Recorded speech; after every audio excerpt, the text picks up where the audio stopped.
Hello friends, welcome to our channel. तो friends, आज के इस वीडियो में हम बात करेंगे हमारी एनटीए यूजीसी नेट पेपर 1 2023 से रिलेटेड जो मॉक टेस्ट सीरीज़ है उसके मॉक टेस्ट 12 के बारे में।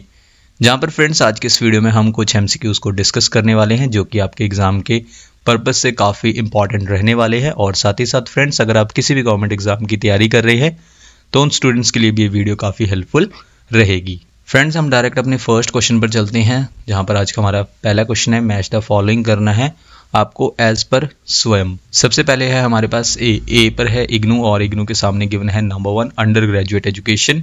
बी पर है एनपीटीईएल और उसके सामने सेकंड पर गिवन है टीचर ट्रेनिंग प्रोग्राम।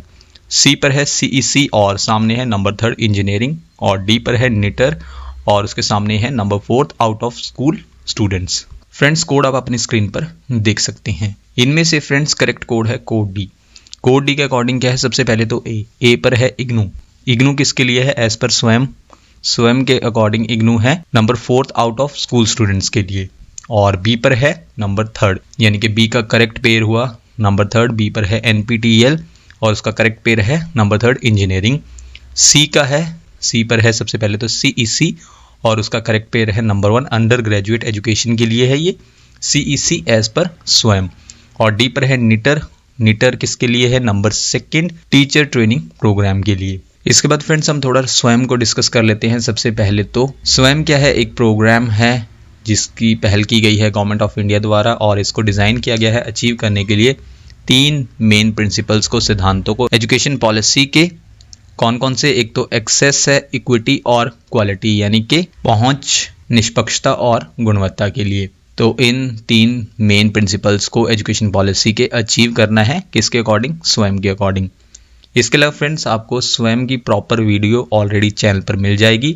अगर आप स्वयं टॉपिक पर वो वीडियो को देखना चाहते हैं तो उसके लिए आप चैनल पर विजिट कर सकते हैं। इसके बाद friends objective of this effort यानी कि जो ये एफर्ट है इसका ऑब्जेक्टिव क्या है, जो बेस्ट टीचिंग लर्निंग रिसोर्सेज हैं उनको लाना है सभी के लिए, जिसमें इंक्लूड है मोस्ट डिसएडवांटेज्ड जिन्हें आप कह सकते हैं अर्बन और rural poor, migrants, child workers etcetera.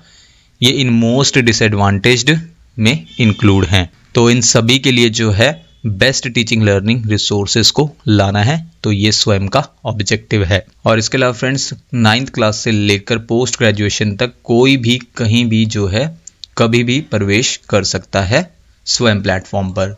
इसके बाद फ्रेंड्स जो कोर्सेज हैं वो होस्ट किए गए हैं स्वयं पर 4 क्वाड्रेंट्स में यानी कि 4 पार्ट्स में। सबसे पहला क्वाड्रेंट कौन सा है, नंबर 1 वीडियो लेक्चर। इसके बाद है 2nd specially prepared reading material आपको मिल जाएगा जिसको आप डाउनलोड भी कर सकते हैं और वो प्रिंटेड फॉर्म में भी अवेलेबल है।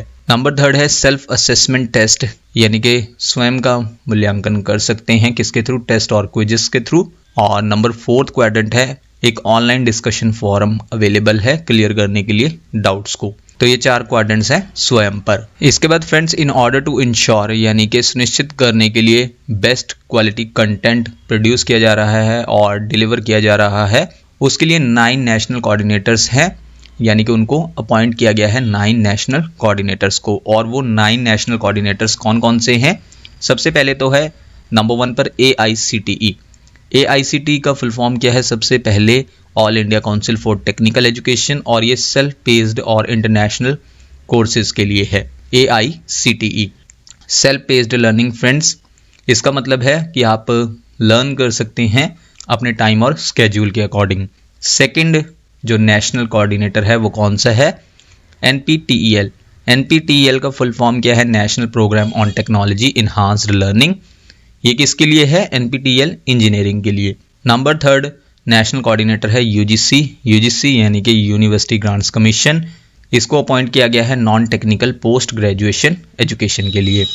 नंबर 4 पर है CEC consortium for educational communication और इस कोऑर्डिनेटर की नियुक्ति की गई है अंडर ग्रेजुएट एजुकेशन के लिए। नंबर 5 पर है NCERT national council of educational research and training और ये है स्कूल एजुकेशन के लिए। नंबर 6 नेशनल कोऑर्डिनेटर है NIOS यानी कि national institute of open schooling और ये नेशनल कोऑर्डिनेटर किसके लिए है, स्कूल एजुकेशन के लिए। 7th पर है इग्नू यानी कि Indira Gandhi national open university, ये आउट ऑफ स्कूल स्टूडेंट्स के लिए है। 8th पर है IIMB यानी कि Indian institute of management Bangalore, ये मैनेजमेंट स्टडीज़ के लिए है। और 9th जो कि हमारा लास्ट नेशनल कोऑर्डिनेटर है नीटर। नीटर स्टैंड्स फॉर सबसे पहले तो national institute of technical teachers training and research, और ये किसके लिए है? टीचर ट्रेनिंग प्रोग्राम के लिए। तो फ्रेंड्स ये था हमारा पहला क्वेश्चन। देन इसके बाद हम अपने नेक्स्ट क्वेश्चन पर चलते हैं। The concept of carbon credit originated from which one of the following, यानी कि कार्बन क्रेडिट की अवधारणा निम्नलिखित में से किससे उत्पन्न हुई थी? कॉन्सेप्ट कार्बन क्रेडिट का इसकी उत्पत्ति हुई थी ओरिजिनेटेड फ्रॉम, इनमें से ऑप्शन बी क्योटो प्रोटोकॉल से।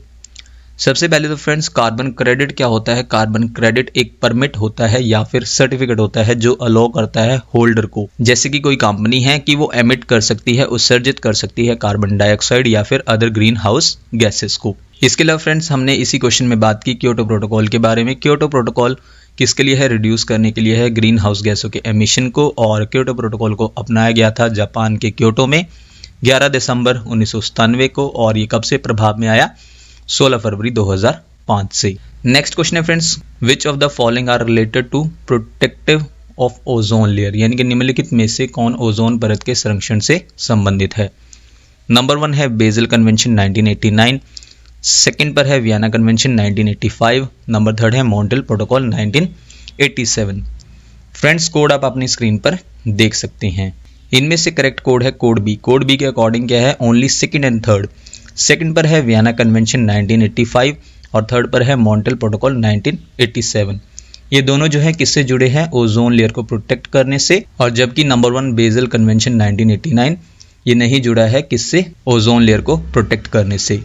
इस क्वेश्चन को भी फ्रेंड्स हम थोड़ा डिस्कस कर लेते हैं। सबसे पहले तो हम वियना कन्वेंशन 1985 के बारे में बात करेंगे। Vienna convention for the protection of the ozone layer, ये एक मल्टीलैटरल यानी कि बहुपक्षीय जिसमें कई नेशंस इंक्लूड होते हैं, एक इन्वायरमेंटल एग्रीमेंट है यानी कि पर्यावरणीय समझौता है जिस पर हस्ताक्षर किए गए थे 1985 में। इस पर हस्ताक्षर किए थे, एग्जैक्ट डेट है 22 मार्च 1985, और कब से इफेक्टिव हुआ? 22 सितंबर 1988 से। इसके बाद है हमारे पास Montreal Protocol. Montreal Protocol 1987। Montreal Protocol एक इंटरनेशनल ट्रीटी है जिसको डिजाइन किया गया है प्रोटेक्ट करने के लिए ओजोन लेयर को। इस पर सहमति हुई थी 16 सितंबर 1987 को, और ये कब से प्रभाव में आया? 1 जनवरी 1989 से।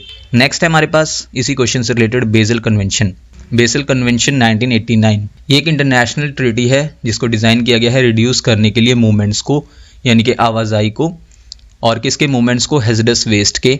किनके बीच में? नेशंस के बीच में। स्पेशली जो है प्रिवेंट करना है, रोकना है ट्रांसफर को। किसके ट्रांसफर को? हैजर्डस वेस्ट के ट्रांसफर को। ड्वेल्ट जो नेशंस हैं यानी कि ड्वेल्ट कंट्रीज से जो ट्रांसफर होता है hazardous waste less developed countries में, इन शॉर्ट LDCS में, उस ट्रांसफर को रोकना है। किसके ट्रांसफर को? हैजर्डस वेस्ट के। ये कन्वेंशन ओपन हुआ था सिग्नेचर के लिए 21 मार्च 1989 को, और कब से लागू हुआ? 5 मई 1992 से। इसके बाद फ्रेंड्स हम अपने नेक्स्ट क्वेश्चन पर चलते हैं। Which is not a part of national action plan on climate change, यानी कि जलवायु परिवर्तन पर राष्ट्रीय कार्य योजना का कौन सा हिस्सा इनमें से नहीं है? इनमें से option B national mission on pollution control, यानी कि प्रदूषण नियंत्रण पर राष्ट्रीय मिशन, ये पार्ट नहीं है किसका? National action plan on climate change का। इसके अलावा option A national water mission, option C national mission for sustainable agriculture, option D national mission on sustainable habitat, ये तीनों पार्ट हैं किसके? National action plan on climate change के। इसके अलावा फ्रेंड्स इसी क्वेश्चन से related national action plan on climate change, इसको फॉर्मली लॉन्च किया गया था 30 जून 2008 को, और इसके अंडर जो है 8 नेशनल मिशन है, और वो कौन कौन से हैं? नंबर 1 है नेशनल सोलर मिशन, सेकंड पर है national mission for enhanced energy efficiency, third पर है national mission on sustainable habitat, fourth mission है नेशनल वाटर मिशन, फिफ्थ पर है national mission for sustaining the Himalayan ecosystem, sixth पर है national mission for a green India, seventh है national mission for sustainable agriculture, eighth पर है national mission on strategic knowledge for climate change. तो friends ये 8 national missions हैं जो किसके अंडर है?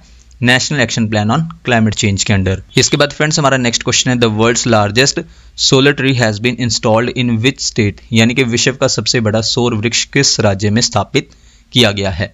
ये किया गया है इनमें से ऑप्शन ए वेस्ट बंगाल में। वर्ल्ड का लार्जेस्ट सोलर ट्री को इंस्टॉल किया गया है वेस्ट बंगाल में, जहां पर सबसे पहले तो friends council of scientific and industrial research in short CSIR और central mechanical engineering research institute in short CMERI, इन्होंने विकसित किया है वर्ल्ड का लार्जेस्ट सोलर ट्री और उसको इंस्टॉल किया है कहाँ पर, CSIR CMERI रेजिडेंशियल कॉलोनी में, जो कहाँ पर है, वेस्ट बंगाल के दुर्गापुर में। और फ्रेंड्स आज का हमारा लास्ट क्वेश्चन है, 2022 तक UNFCCC यानी कि United Nations framework convention on climate change के कितने conference of the parties in short COP हो चुके हैं। 2022 तक UNFCCC के लिए कितने COP हो चुके हैं, इनमें से ऑप्शन डी 27।